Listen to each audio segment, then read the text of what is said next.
Queridos, eu estava orando, como sempre procuramos fazer, tentando entender, discernir da parte de Deus qual a mensagem que nós devemos pregar. Raramente, meus irmãos, eu trabalho algum tema. Raramente eu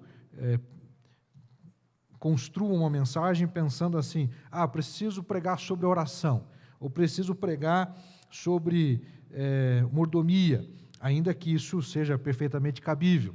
Geralmente a minha oração, ela tem um processo, né? Eu diria talvez um ritual, mas ritual é algo mecânico. É mais no sentido de um procedimento padrão que eu sempre busco em oração. É pedir que o Senhor, nesse momento de oração, possa trazer a palavra que Ele deseja que eu ministre, ainda que tenhamos um planejamento, um direcionamento que sempre procuramos seguir, e Deus trabalha também com ordem e decência, então o Espírito Santo nos conduz a estas mensagens. E hoje o Espírito Santo me conduziu, queridos, ao texto de Mateus capítulo 11. Mateus capítulo 11 será o nosso texto base para a reflexão. E pensando a partir desse texto, nós nos deparamos com algumas reflexões que eu quero colocá-las de um modo inicial. Nós somos, amados, muito influenciados pelas circunstâncias e não raro nós ficamos abatidos diante de certas dificuldades, diante de certos problemas, diante de certas lutas que nós enfrentamos ao longo da nossa trajetória. E nessa trajetória, nessa caminhada, nós precisamos entender que também faz parte o nosso engajamento, o nosso envolvimento servindo a Deus, na igreja, em projetos missionários, enfim, de algum modo, de alguma maneira, nós sermos atuantes no reino. Não sermos apenas receptores, apenas ouvintes, mas também servirmos com os dons e talentos que Deus nos concede e nos capacita. E é fantástico, é extraordinário estar envolvido na obra de Deus. Mas uma coisa nós precisamos considerar: todas as vezes que nós nos propomos e de fato atuamos servindo no reino, participando de algum modo, nós iremos enfrentar algumas dificuldades e sofreremos aquilo que alguns chamam de retaliação do diabo. Eu penso que nós com certeza acabamos sendo alvos mais declarados para que o diabo invista contra as nossas vidas, porque afinal de contas ele vai tentar impedir, atrapalhar que a obra prossiga. E se ele consegue afetar as pessoas que estão envolvidas num processo ministerial, que estão trabalhando como pregadores, professores, músicos, porteiros, enfim, segurança, e todas as demandas que nós temos aí enquanto igreja, ele sabe que afetando a vida destes servos e destas servas, ele acaba de algum modo interferindo naquilo que deveria ser feito com uma fluidez maior. E enquanto líder e pastor, atuando no reino de Deus há alguns anos, desde a minha adolescência, e já como pastor, no processo de formação, comecei minha formação para atuar no pastoreio aos 19 anos. Então, desde a minha juventude, tenho lidado com esta dinâmica de batalha espiritual que enfrentamos porque nós estamos servindo, porque nós estamos fazendo a vontade de Deus. Nós sempre gostamos de lembrar que fazer a vontade de Deus é algo muito bom, porque ela é boa, perfeita e agradável. Mas nem sempre fazer a vontade de Deus será fácil. Nós veremos isto no texto que nós vamos ler daqui a pouco. E o fato é, meus queridos, que eu não sei dizer o porquê, mas Deus sabe. Por alguma razão, Deus me dirigiu na construção da mensagem de hoje para assumir esta mensagem ao meu coração e dizer a você: creia e obedeça, não importa o que aconteça. Creia e obedeça, não importa o que aconteça. A partir de Mateus capítulo 11, verso 1, convido você a acompanhar o relato bíblico que lerei na Nova Almeida Atualizada. É importante lembrar, queridos, que as diferentes traduções, precisam ou requerem da nossa parte atenção, porque você acessará um texto que às vezes é um pouco diferente do nosso. E eu quero incentivar e estimular você a acompanhar. Se porventura você não tem a Bíblia em mãos, você pode acessá-la também de modo online. Mas acompanhe, diz assim a palavra do Senhor em Mateus capítulo 11. Quando Jesus acabou de dar estas instruções a seus 12 discípulos, saiu dali para ir ensinar e pregar nas cidades deles. Quando João no cárcere ouviu falar das obras de Cristo, mandou que seus discípulos fossem perguntar: você é aquele que estava para vir, ou devemos esperar outro?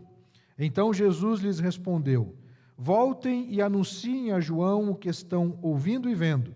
Os cegos veem, os coxos andam, os leprosos são purificados, os surdos ouvem, os mortos são ressuscitados, e aos pobres está sendo pregado o Evangelho.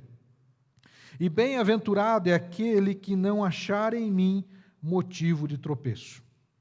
Quando os discípulos de João foram embora, Jesus começou a dizer ao povo a respeito de João: O que vocês foram ver no deserto? Um caniço agitado pelo vento? O que vocês foram ver? Um homem vestido de roupas finas? Os que vestem roupas finas moram nos palácios reais. Sim. O que foram ver? Um profeta? Sim. Eu lhes digo, e muito mais do que um profeta.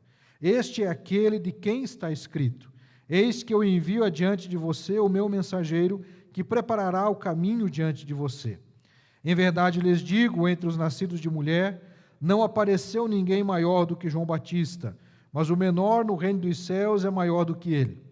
Desde os dias de João Batista até agora, o reino dos céus sofre violência, e os que usam de força se apoderam dele.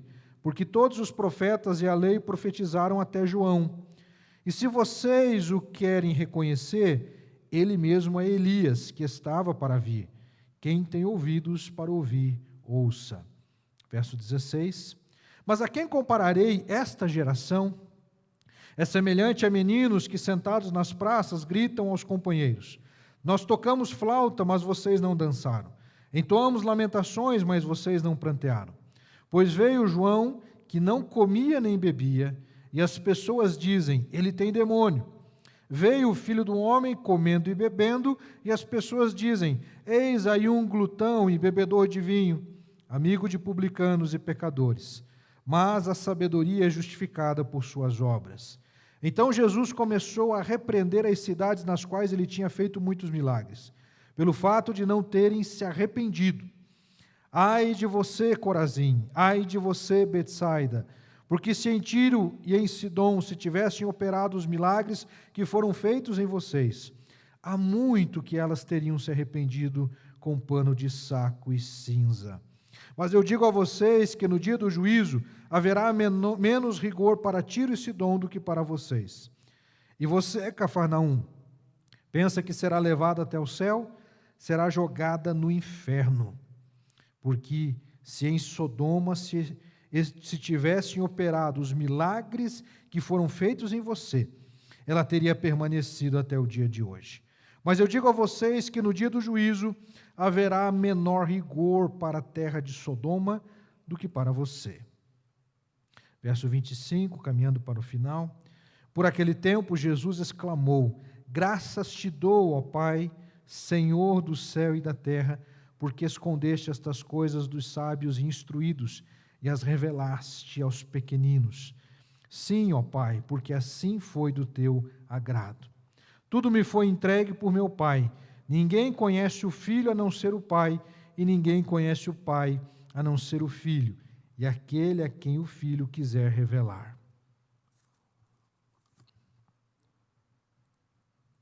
Venham a mim todos vocês que estão cansados e sobrecarregados, e eu os aliviarei.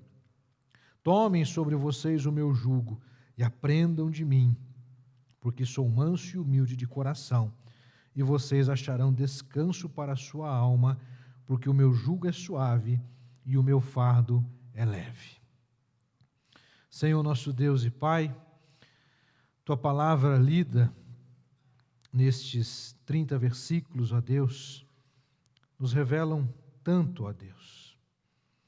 São tantos aspectos que nós poderíamos considerar e passar horas aqui, refletindo, debatendo, estudando preciosos ensinamentos. Mas, ó Deus, com base naquilo que o Senhor me inspirou, peço-te humildemente que a palavra do Senhor possa agora ser acolhida. Usa-me naquilo que a mim me compete e naquilo que compete aos meus irmãos, irmãs e amigos e amigas. Também, ó Deus, possam agora estar dispostos para que seus ouvidos e olhos sejam abertos, o seu entendimento seja expandido e que a tua palavra adentre, penetre profundamente em seus corações. Em nome de Jesus e para a glória do Senhor, oramos. O relato, bem como o retrato que temos na Bíblia acerca de João Batista, é revelador e altamente rico para nos instruir, a partir da relação dele com Jesus, como também nós devemos sempre, escolher fazer a vontade de Deus. João Batista escolheu fazer a vontade de Deus. Você e eu também devemos escolher fazer a vontade de Deus. E nós vamos trabalhar aqui alguns elementos que nos colocam diante de alguns fatos, porque de fato, sendo redundante, fazer a vontade de Deus nem sempre será fácil. Esse texto nos revela, queridos, na verdade muitas verdades, mas duas verdades que eu quero destacar. A primeira, acerca das dores no cumprimento da missão. Precisamos entender que existem dores as quais nós enfrentamos enquanto fazemos a vontade de Deus. Estamos trabalhando, queridos, enquanto igreja, temos irmãos que Deus tem levantado aqui, irmãs que Deus tem levantado para servir no reino, com chamado, com vocação pastoral. Com a graça de Deus, esperamos no mês de março do ano que vem realizarmos concílios aqui na igreja. Temos potencial para fazer 5 concílios, Temos aí 5 queridos que poderão, se Deus confirmar, e a igreja também, serem consagrados ao ministério pastoral. E eu quero, para eles e para todos os demais, porque todos estamos juntos num chamado único, que é o chamado de cumprimento da missão, e também num chamado geral, que é fazer a vontade de Deus. E mesmo fazendo a vontade de Deus, e eu diria também, por causa de fazê-la, nós sentiremos dores. Dores. Fazer a vontade de Deus colocou João Batista no cárcere. Durante um tempo ele estava preso e já antevendo que o que lhe esperava não seria algo nada bom. Mas com certeza, por ser um homem de Deus, por ser um homem de fé, ele deveria aguardar também, alimentar a expectativa de uma intervenção, de um milagre, Deus o tirando daquela situação. Assim como aconteceu com Pedro depois, obviamente, Lá em Atos, a palavra de Deus vai nos narrar que o anjo vai e quebra os grilhões em que Pedro estava acorrentado, as portas do cárcere de Pedro se abrem e ele vai, então, pelo caminho, pela estrada, até chegar onde estavam ali os discípulos. No caso de João o Batista, ele estava preso por fazer a vontade de Deus. Herodes Antipas, que era casado com Herodias, que personificam perfeitamente no Novo Testamento a mesma situação que aconteceu com Acabe e Jezabel no Antigo Testamento. São exemplos perfeitos de um casal assim como Acabe e Jezabel, Jezabel, uma mulher pagã, voltada para a idolatria, voltada para uma série de pecados, e envolve o seu marido para seguir aquilo que ela determinava. O que acontece com Herodes Antipas? João Batista denuncia o pecado que ambos estavam cometendo. A diferença é que Herodias não era esposa, né, de Herodes, era, na verdade, sua amante. E João Batista denuncia esse pecado. E por causa desse pecado, ele estava preso, ele estava no cárcere. Então, veja esta situação. João Batista pregava a palavra de Deus, mensagem de arrependimento. Convertam-se, raça de víboras. É também uma mensagem que Jesus assume no processo. A mensagem profética é uma mensagem de confrontação. E ele denuncia o pecado. Hoje, meus irmãos, cresce, se avoluma cada vez mais uma tendência de incorporarmos hábitos, costumes e práticas da sociedade no contexto da vida cristã. Cada vez mais a igreja está sendo encurralada. Aparentemente, o evangelho está crescendo. Na verdade, o que está crescendo são os evangélicos. Mas o evangelho não está avançando na mesma velocidade que os evangélicos estão avançando. Há uma diferença muito grande em se tornar evangélico e ser um verdadeiro cristão. Há uma diferença muito grande de fazer parte de uma igreja, seja católica ou de cunho protestante, evangélico, e verdadeiramente ser um cristão, ou simplesmente fazer parte do movimento, fazer parte da história, fazer parte do grupo. E isso cresce cada vez mais. Nós temos aí um avanço nesse aspecto.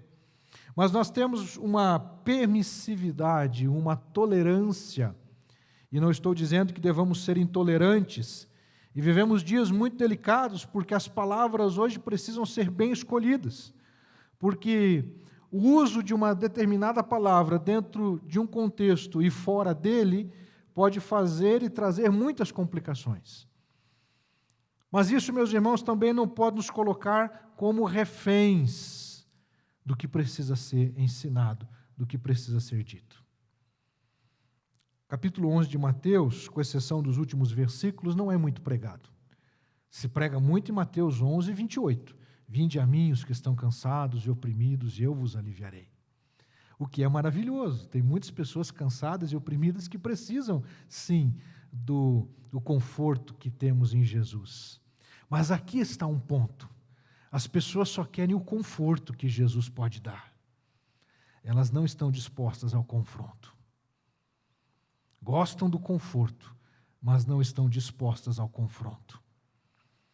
Mas o fato é que, espiritualmente falando, e nós vamos entender isso ao ler esse texto, ao estudar esse texto, que não há descanso, não há conforto, sem passarmos pelo confronto. Podemos até nos iludirmos que está tudo bem, que está tudo legal, ou que estamos tentando levar a vida. Mas sem confronto não há libertação.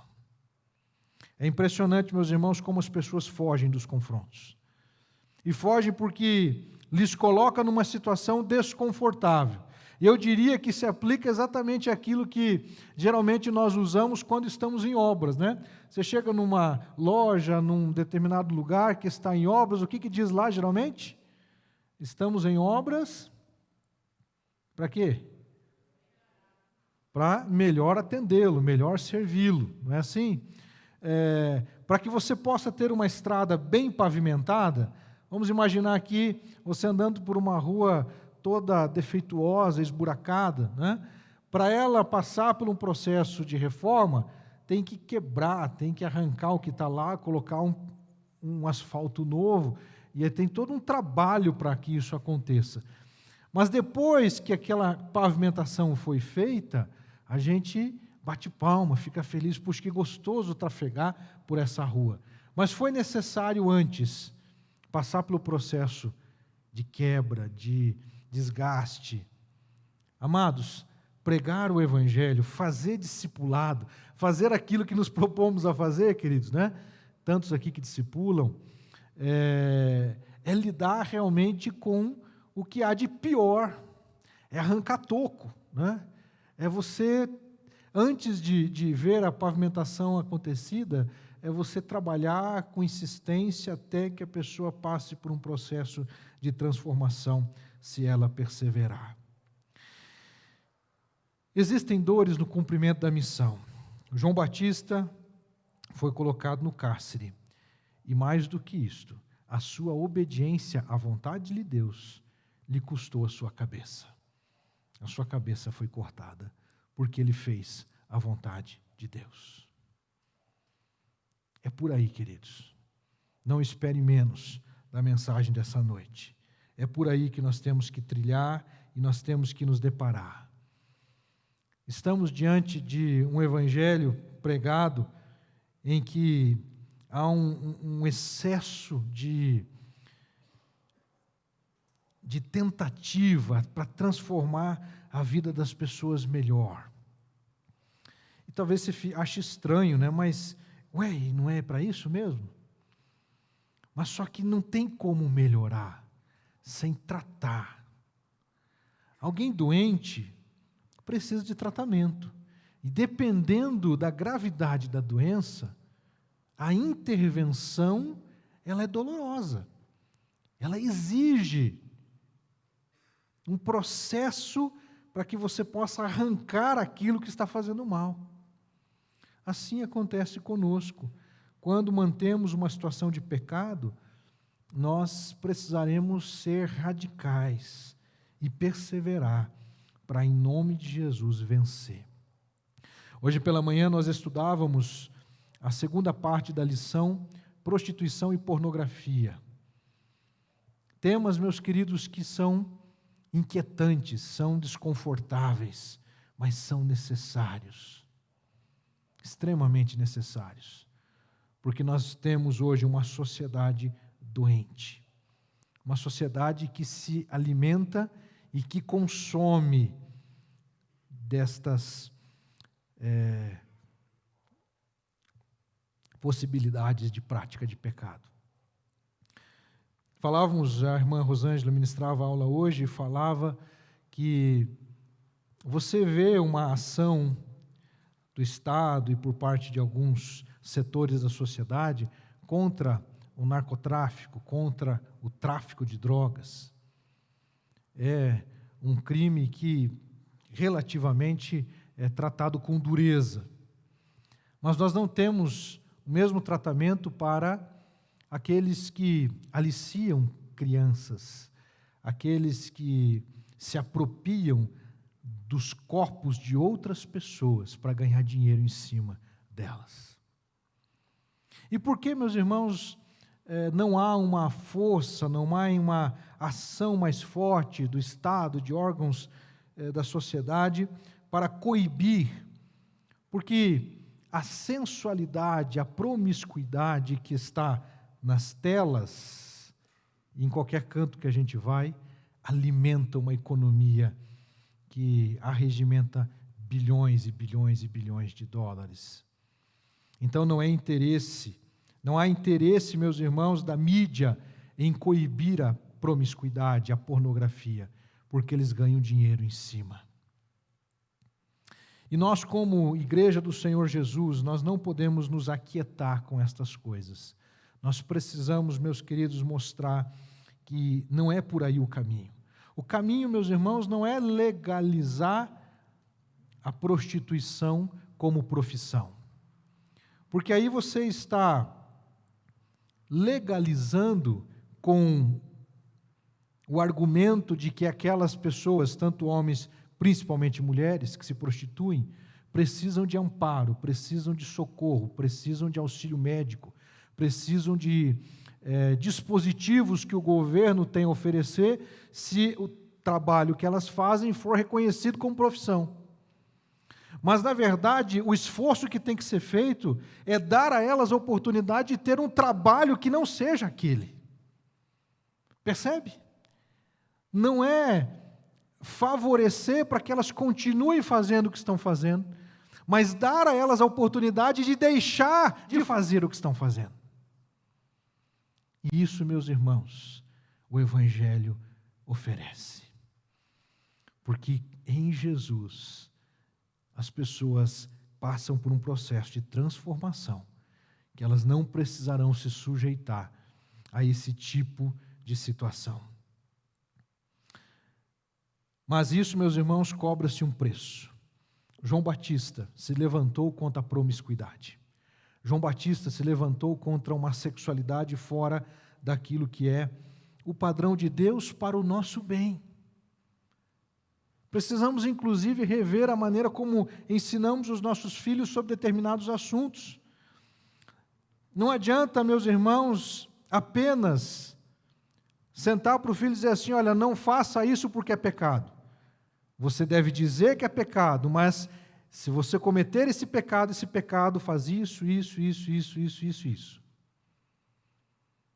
Nós não podemos, queridos, incorrer no erro que muitos na tradição cristã incorreram, de um legalismo baseado na fé, que em vez de libertar, aprisiona ainda mais. Precisamos mostrar que pela graça de Deus, eu tenho acesso à libertação de todo e qualquer vício, de todo e qualquer comportamento que seja nocivo para a minha saúde e para a saúde das pessoas com quem eu convivo. João Batista, meus queridos, não se calou. João Batista, ele agiu e não recuou, anunciando a verdade. Mas, mesmo fazendo a vontade de Deus, não significa que nós não vamos ter dificuldades. E dentre as dores, além destas que eu já mencionei, surgiram dúvidas no coração de João Batista. Nós lemos aqui nos versos 2 e 3, do texto. Quando João, no cárcere, ouviu falar das obras de Cristo, mandou que seus discípulos fossem perguntar: você é aquele que estava para vir ou devemos esperar outro? Ora, João já tinha tido a experiência de estar com Jesus, eles eram primos, então ele conhecia a trajetória e a história de Jesus, e ele também batizou a Jesus, inclusive ele mesmo afirma: eis o Cordeiro de Deus que tira o pecado do mundo, não é verdade? Eis o Cordeiro de Deus que tira o pecado do mundo. Então ele mesmo já havia anunciado que Cristo era o Cordeiro, o Messias, o Salvador. Mas, no cárcere, veja como a provação nos leva à reflexão. E é perfeitamente cabível refletirmos enquanto estamos sendo provados. É perfeitamente necessário tentarmos entender o que o Senhor quer nos ensinar no meio dessa luta, no meio dessa batalha.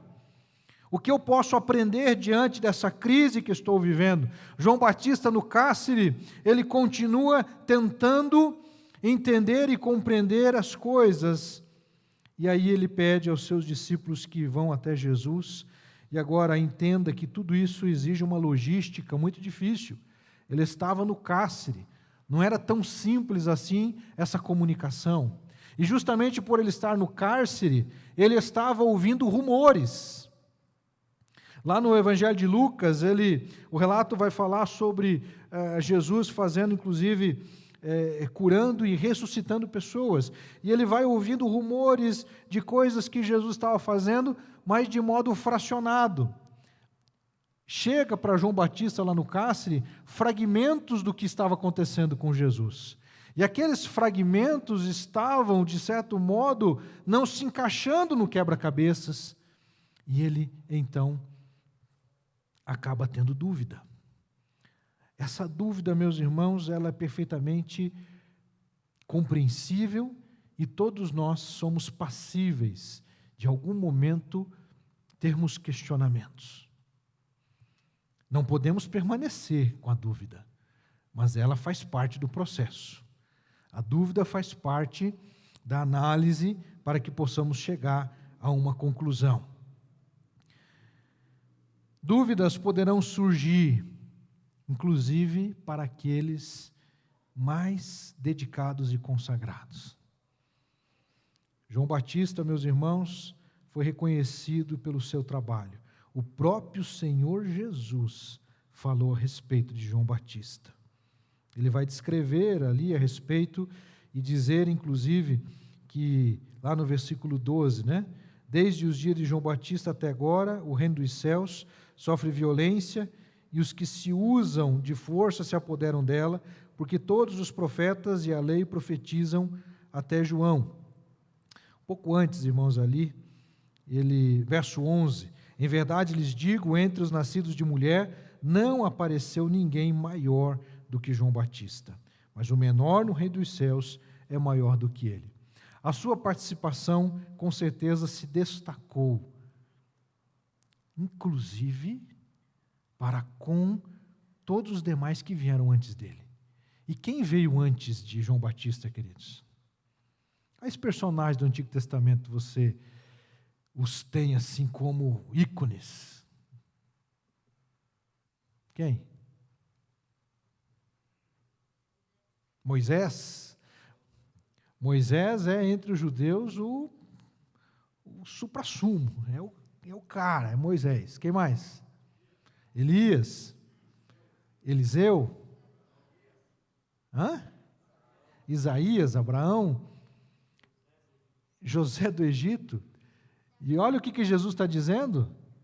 Não existiu ninguém maior do que esse camarada.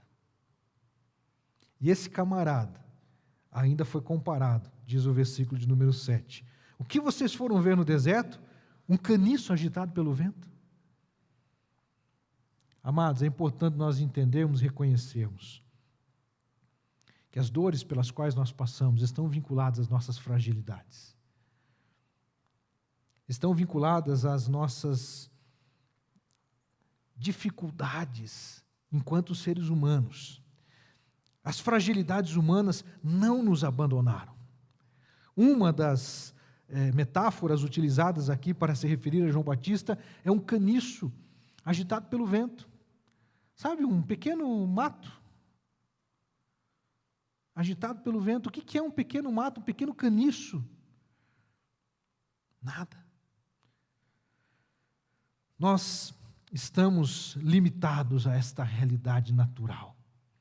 Por isso é compreensível termos dúvidas, por isso é compreensível nos cansarmos, por isso é compreensível nos decepcionarmos, por isso é compreensível nos frustrarmos, por isso é compreensível passarmos por crises, por dificuldades, das muitas e inúmeras.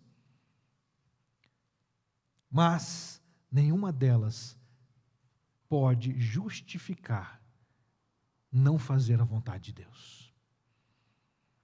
Nós precisamos fazer a vontade de Deus. É isso, dentre muitas coisas que eu aprendo com João Batista. A inconstância, outras dores, né? Até aqui nós falamos sobre as dificuldades vinculadas aqui a João Batista. Mas nós também podemos aqui, entre as dores do cumprimento da missão, identificarmos, meus queridos, que a inconstância e descontentamento das pessoas é uma realidade. Os versos 16 e 17, Jesus ele agora direciona-se, né, para confrontar a geração daquele tempo. E ele diz assim no verso 16: a que compararei esta geração? É semelhante a meninos que sentados nas praças gritam aos companheiros.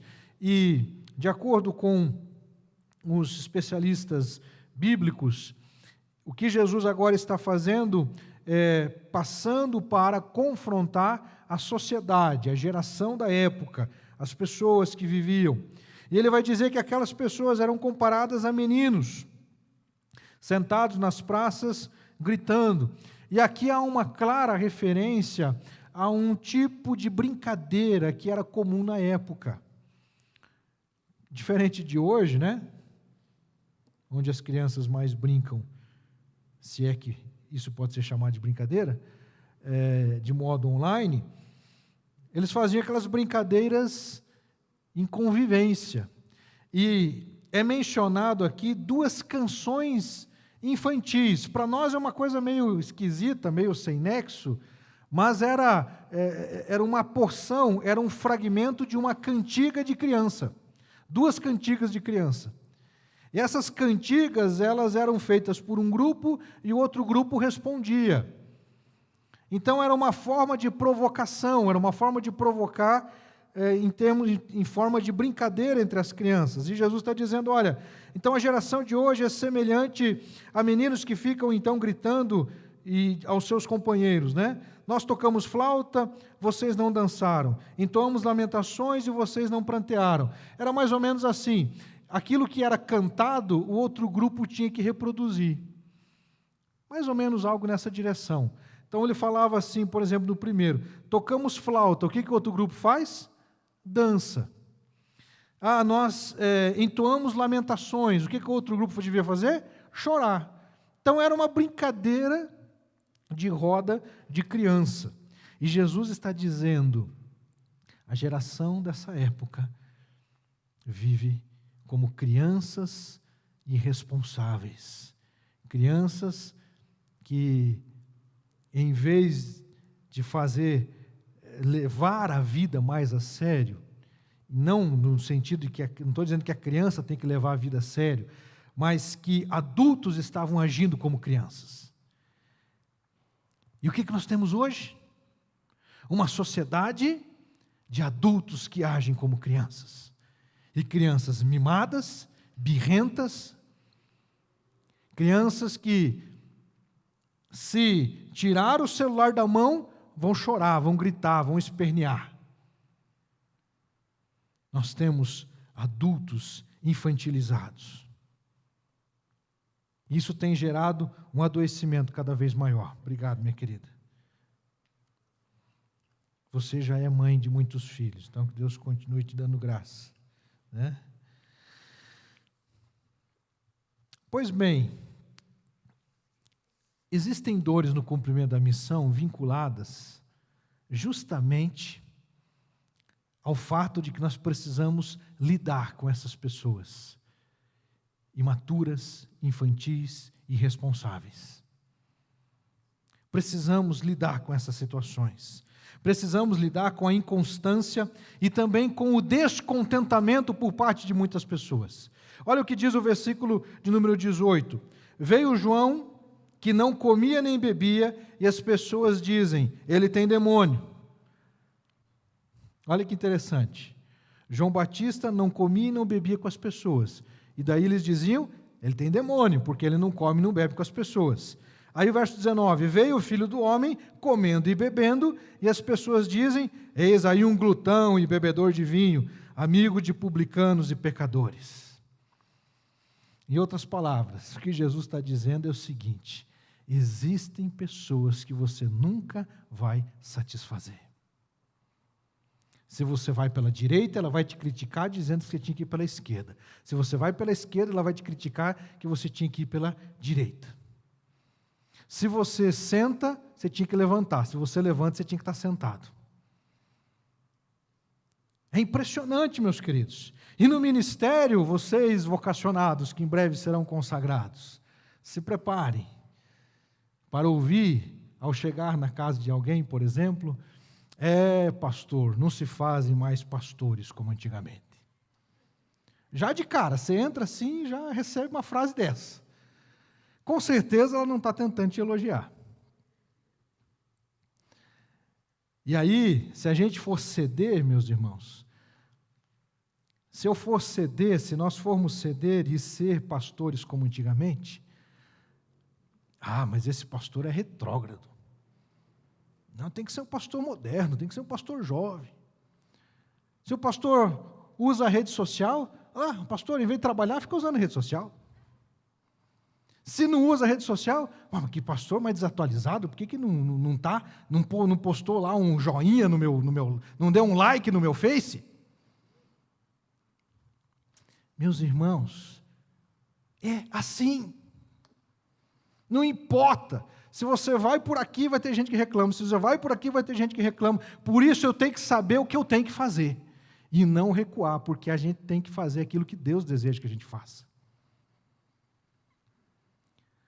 Amados, o ser humano, ele é complexo. E conviver em sociedade é um grande desafio.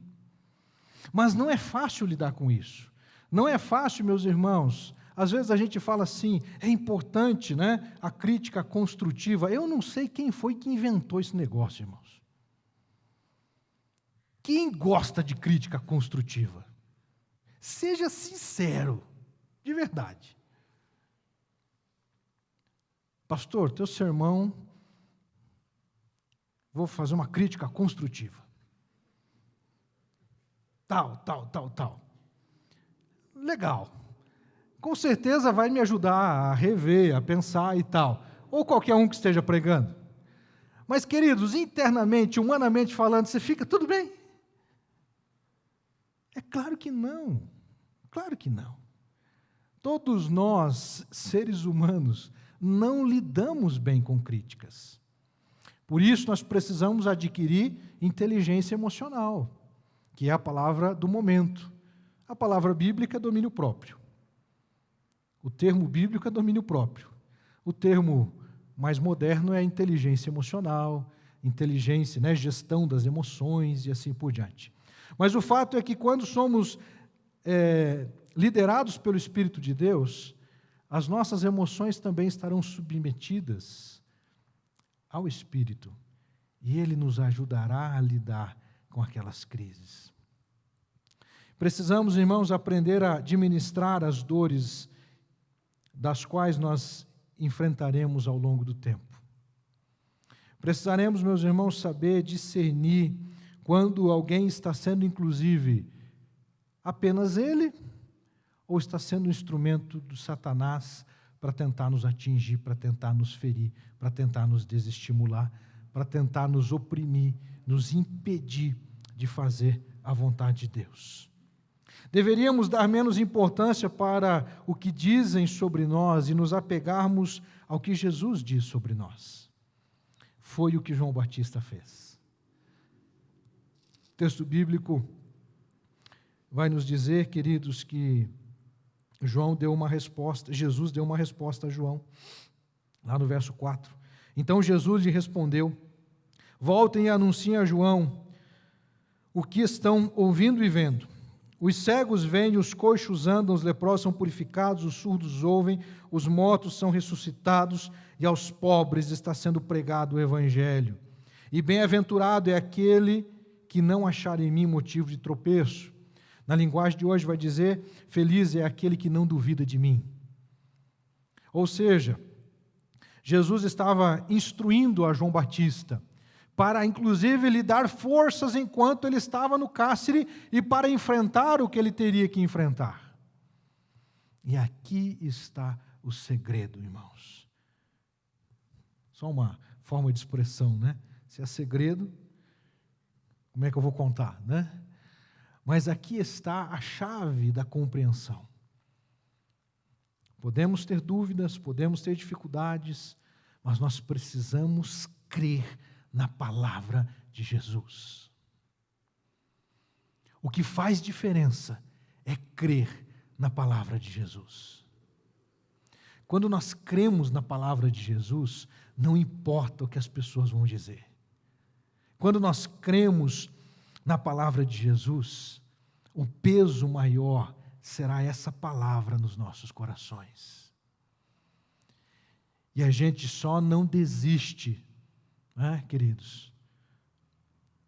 A gente só não desiste, né, pastor Daniel e outros aí, por causa da palavra de Jesus. Porque é Ele, é nele que nós temos que estar firmados. A palavra de Jesus não falha. A palavra de Jesus é assertiva. A palavra de Jesus nos alimenta para enfrentar as lutas, as provações e as dificuldades da vida. A palavra de Jesus, meus irmãos, sobre João Batista foi aquela que eu já li, e por uma questão de tempo não vou reler novamente, mas Jesus faz elogios a João Batista, faz destaques ali a respeito da pessoa de João Batista. E nós precisamos crer naquilo que a palavra de Deus diz a nosso respeito. Por exemplo, lá em Romanos capítulo 8, o apóstolo Paulo vai nos estimular, vai nos encorajar, meus irmãos, a nós nos apropriarmos de uma fé que nos possibilitará enfrentar toda e qualquer provação, toda e qualquer dificuldade, não importa qual seja. A palavra que Deus vai nos dizer é a seguinte, lá em Romanos 8:31. Que diremos então à vista destas coisas? Se Deus é por nós, quem será contra nós? Aquele que não poupou o seu próprio filho, mas por todos nós o entregou, será que não nos dará graciosamente com ele todas as coisas? E aí ele vai então fazendo algumas reflexões até que ele chega lá no versículo 37, em todas estas coisas, porém, somos mais que vencedores por meio daquele que nos amou. Se alguém disser para você que você é derrotado, é mentira. Isso aqui, meus irmãos, não é palestra motivacional de segunda, terça ou quinta categoria por aí afora. Isso aqui é a palavra de Deus. É Deus dizendo para nós que nós somos mais do que vencedores.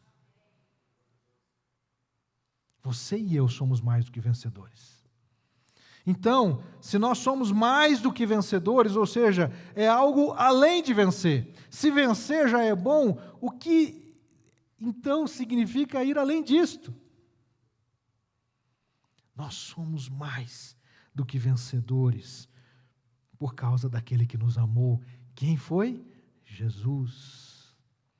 Então a palavra de Jesus é que faz a diferença para que a gente se mantenha firme. A segunda verdade, irmãos, além de falarmos acerca das dores no cumprimento da missão, nós precisamos entender que nós podemos sofrer dores, mas não podemos recuar. Podemos sofrer dores, mas não podemos recuar. A pregação e mensagem ao arrependimento não podem cessar. Os versos de 20 a 24, Jesus está denunciando o pecado, ele fala a mensagem de arrependimento. Ele fala sobre a importância, meus irmãos, de continuar pregando. Jesus começou a repreender as cidades nas quais ele tinha feito muitos milagres pelo fato de não terem se arrependido. Podemos sofrer dores, mas não podemos recuar na pregação do Evangelho, não podemos recuar no anúncio de que é necessário arrependimento para a remissão de pecados. Não tem como, meus irmãos, não tem como tentar conviver com o pecado. A convivência com o pecado adoece. A convivência com o pecado nos leva a um processo de infertilidade. Você não conseguirá ser fértil no reino de Deus. No reino de Deus, de produzir, de frutificar. O pecado nos faz infrutíferos. Além, meus irmãos, de não recuarmos na pregação do Evangelho e da mensagem que confronta para gerar conforto, nós precisamos manter um coração agradecido. Versos 25 e 27 a 27. Graças te dou, ó Pai, Senhor do céu e da terra, porque escondeste estas coisas dos sábios e instruídos e as revelaste aos pequeninos. Sim, ó Pai, porque assim foi do teu agrado. É entendermos, meus queridos, que fazer a vontade de Deus pode trazer dificuldades. Servir pode nos colocar diante de momentos de dúvidas, crises, mas nós precisamos perseverar, porque essa é a vontade de Deus. E devemos, então, agradecer ao Senhor. Agradecer ao Senhor. Porque mesmo diante de pessoas inconstantes, pessoas descontentes, das quais muitas vezes nós convivemos, graças a Deus existem os pequeninos. Como Jesus disse, graças te dou, ó Pai, porque os pequeninos ouvem a minha voz. E é neste grupo, meus irmãos, que eu quero estar. É nesse grupo que eu espero que você esteja. Dentre os pequeninos que ouvem o que Jesus fala e acredita, que creem nas palavras de Jesus e obedecem. Por isso eu comecei a mensagem dizendo: creia e obedeça, não importa o que aconteça. Assim foi com João Batista. Crer e obedecer. Porque não tem como obedecer sem crer. Preciso crer e obedecer. E não tem como, meus irmãos, dizer que eu creio se eu não obedeço. As duas coisas estão vinculadas. Eu creio em Deus, mas eu não estou nem aí para aquilo que Ele diz na sua palavra. Então você não crê.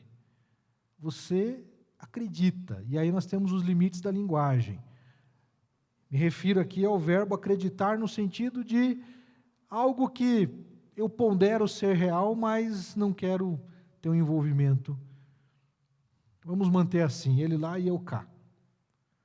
Ou aquela máxima popular, né?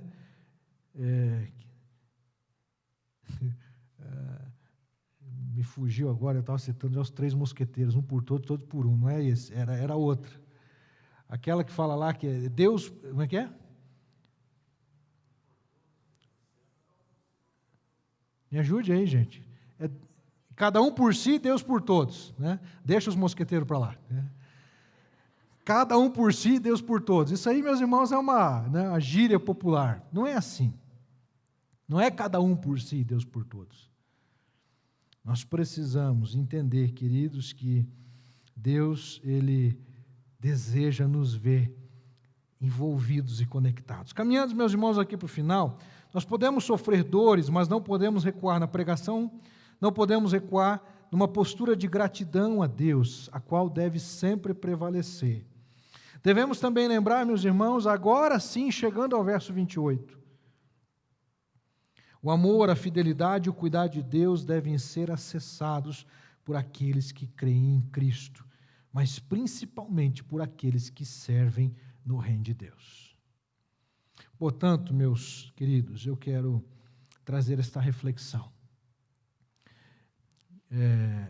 Muitas pessoas, por causa do envolvimento e da participação, ou alegam que por causa do envolvimento e participação na igreja, assim por diante, acabaram se deparando com coisas que não gostariam de ter visto, foram machucados na igreja.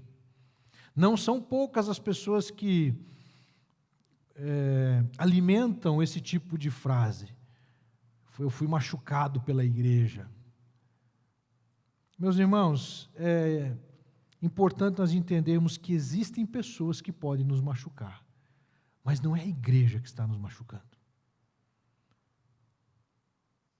Foi uma pessoa. E geralmente é uma pessoa. Outra coisa que a gente aprende no ministério, meus irmãos, que geralmente quando a pessoa diz assim: pastor, estão dizendo que não gosto que o senhor não use gravata. Você pode ter certeza que quem está dizendo, quem que é? É o dito cujo. No máximo mais um. Estão falando. Então, geralmente, digo assim: quem está falando? Quantas pessoas disseram, meu irmão? Vamos falar a verdade. Quantas foram? Pastor, não, teve mais um. Meu irmão, então calma lá, vamos com calma. Então, é você e mais um, não é estão falando. Mas vamos ponderar, vamos ouvir, de repente seja algo relevante. A questão, meus irmãos, é como nós lidarmos com estas situações. E nós devemos lidar com aquilo que Jesus está dizendo: venham a mim, todos vocês que estão cansados e sobrecarregados, e eu vos aliviarei. Nós só teremos alívio das cargas em Jesus. Nós só teremos alívio das cargas em Jesus, em nenhum outro lugar. Existem ambientes, existem relacionamentos que podem ser saudáveis e que vão nos ajudar, mas o relacionamento que cura é o relacionamento com Jesus. Nele, nós seremos curados e amparados e supridos e sustentados. É claro que com isso, meus irmãos, eu não estou querendo aqui justificar erros cometidos por pessoas dentro da igreja. Não estou querendo também justificar erros que nós, líderes, às vezes podemos cometer ao longo da nossa trajetória e da nossa caminhada. E ao longo, meus irmãos, de, por exemplo, 10 anos liderando uma igreja, com certeza não foram poucas as vezes que eu precisei ser perdoado por irmãos aqui da igreja. Mas faz parte do processo. A questão é que nós estamos juntos numa caminhada e queremos sempre fazer o melhor. O amor, a fidelidade, o cuidado de Deus devem ser acessados. Venham a mim, vocês que estão cansados e sobrecarregados. É importante entendermos, meus irmãos, que Jesus ele está ensinando para um povo sobrecarregado com leis cerimoniais, com uma imposição por líderes religiosos que nem eles mesmos conseguiam carregar. E Jesus diz: venham a mim, vocês que estão cansados e sobrecarregados. Precisamos aprender com Jesus, para nele e a partir dele, e do que ele fez, e do que ele faz, encontrarmos descanso e as nossas almas desfrutarem de um fardo leve. Porque o meu jugo é suave e o meu fardo é leve. E vocês encontrarão descanso para as vossas almas. Precisamos descansar em Jesus.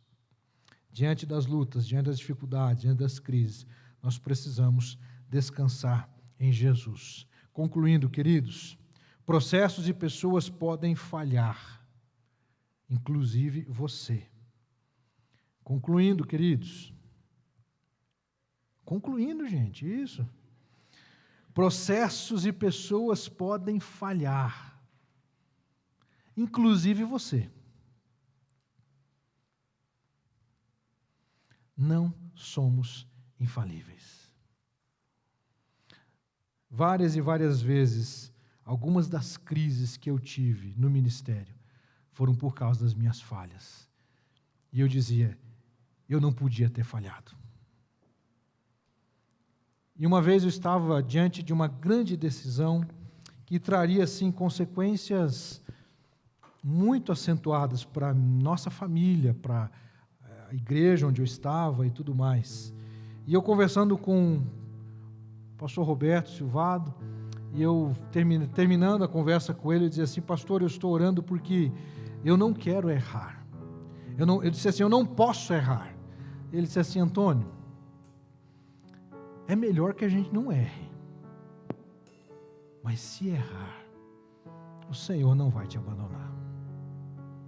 Ele vai estar contigo. Ele vai cuidar de você, da sua família e do reino. Portanto, meus irmãos, com isso eu não estou dizendo que a gente não tem problema pecar. Veja que eu não estou falando de pecado, eu estou falando de erro. Tem uma diferença entre pecado e erro. Erro é aquilo que eu cometo sem querer. Pecado é algo que eu faço mesmo sabendo que é errado. Tem muita gente chamando pecado de erro. Pecado é pecado e erro é erro. Erro, meus irmãos, é quando você toma uma decisão, e agora dentro do contexto que eu estou falando, procurando fazer a coisa certa, mas pode ser que no processo da caminhada não foi a decisão mais acertada. Mas Deus vai nos sustentar, Deus vai nos guardar e Deus será conosco, em nome de Jesus. Então, meu irmão, minha irmã, em nome de Jesus, vamos descansar e depender mais dEle, e tirar o fardo, aliviar a carga, aliviar a mochila. Alivia a mochila, meu irmão, minha irmã. Descansa no Senhor Jesus. Nós somos passíveis de cometer erros e de falhar, mas cremos num Deus que não falha. Vamos colocar em pé e vamos adorar o Senhor com essa canção, em nome de Jesus.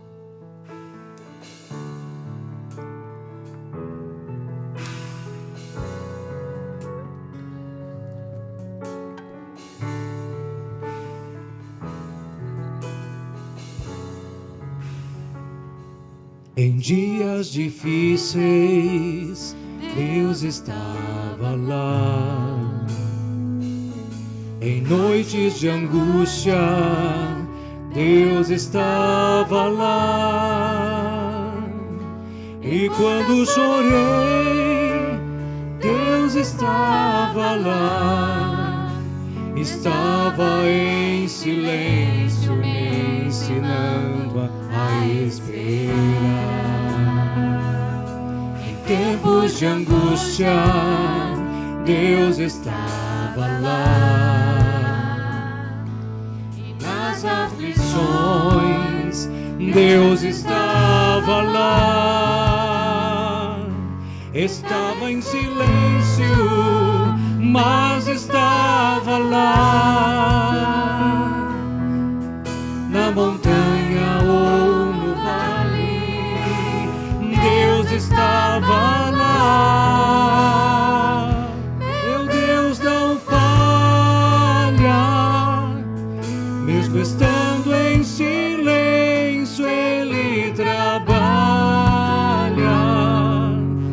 Para aquele que nele espera, sempre haverá esperança de dias melhores. Sempre haverá esperança de dias melhores.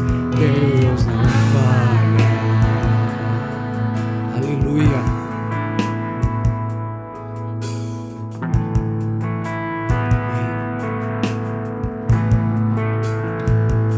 Em dias difíceis, Deus estava lá. Em noites de angústia, Deus estava lá. E quando eu chorei, Deus estava lá. Estava em silêncio me ensinando a esperar. Em tempos de angústia, Deus estava lá. E nas aflições, Deus estava lá. Estava em silêncio, mas estava lá.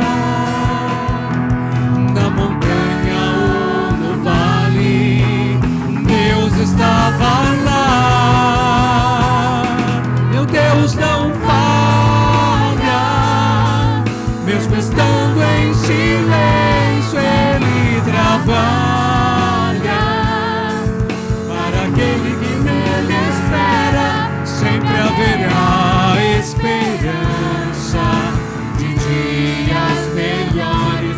Sempre haverá esperança de dias melhores.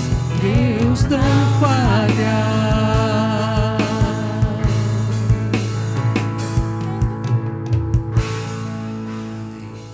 Glória a Deus. Convido você a fechar os olhos. Vamos orar nesse momento, queridos. Quantas vezes já falhamos, quantas vezes eu já falhei, mas Deus nunca falhou. Ele nunca falhou comigo, Ele nunca falhará. Às vezes, talvez não estamos entendendo, mas nós precisamos crer e obedecer, não importa o que aconteça. Guarde no seu coração essa fala. Creia e obedeça, não importa o que aconteça. João Batista, meus queridos, não estava entendendo, estava com dúvidas. Recorreu a Jesus e guardou aquelas palavras que lhe habilitaram para enfrentar o que estava por vir. Dores em nossa trajetória ministerial no reino de Deus serão coisas que nós teremos que aprender a administrar e descansar no Senhor. Dores ao longo da vida, vinculados a provações e processos, porque claramente aquele que procura fazer a vontade de Deus, nada é por acaso, meu irmão, minha irmã.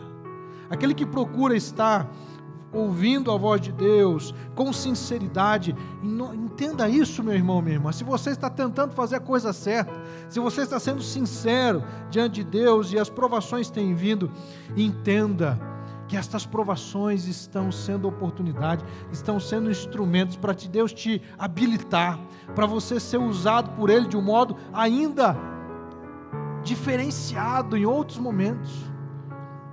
Deus não perde tempo. Então, aprenda com as provações, aprenda com as dificuldades, cresça, se fortaleça na fé, em nome de Jesus. Creia na palavra de Jesus. Quantos nessa noite estão aqui ouvindo e precisam se posicionar ao lado de Jesus Cristo? Você já ouviu falar de Jesus, você já tem tentado caminhar com Jesus, mas você não tem dado ouvidos à palavra de Jesus. Tem dado ouvido à palavra de outras pessoas, quem sabe até uma voz interior, até mesmo do inimigo. Então, em nome de Jesus, ouça a palavra de Jesus. E Jesus está dizendo: vinde a mim, todos que estão cansados e sobrecarregados, e eu vos aliviarei. Quantos nessa noite desejam vir até Jesus? Levante a sua mão. Gostaria de orar por você nesse momento. Levante a sua mão, em nome de Jesus. Deus abençoe, Deus abençoe. Amém. Deus abençoe, amém. Levante a sua mão, vamos orar nesse momento. Estar colocando sua vida diante de Jesus é algo que todos devemos fazer. Se você puder se ajoelhar comigo, se ajoelhe, vamos orar nesse instante.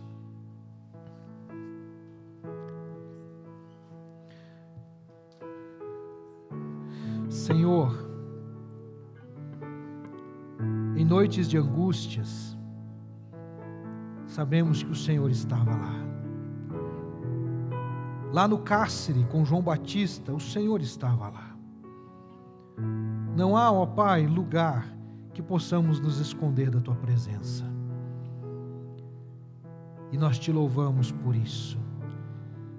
E neste momento, ó Deus, eu oro pela vida de todos, para que possam, ó Deus, desfrutar, acessar do consolo, do conforto que vem do Senhor Jesus. Que possamos, ó Deus, verdadeiramente lançar sobre Ti toda a ansiedade e não mais continuar carregando fardos pesados, mas esvaziarmos a mochila, esvaziarmos, ó Deus, as cargas, buscando em Ti, ó Deus, o domínio próprio, a ação do Teu Espírito. Em nome de Jesus, eu peço pela vida destes queridos que levantaram suas mãos, desejando, ó Pai, estar contigo, que possam continuar perseverando nessa busca, nessa decisão. Eu rogo a Ti, eu oro a Ti, eu clamo a Ti, em nome de Jesus e para a glória do Senhor. Amém.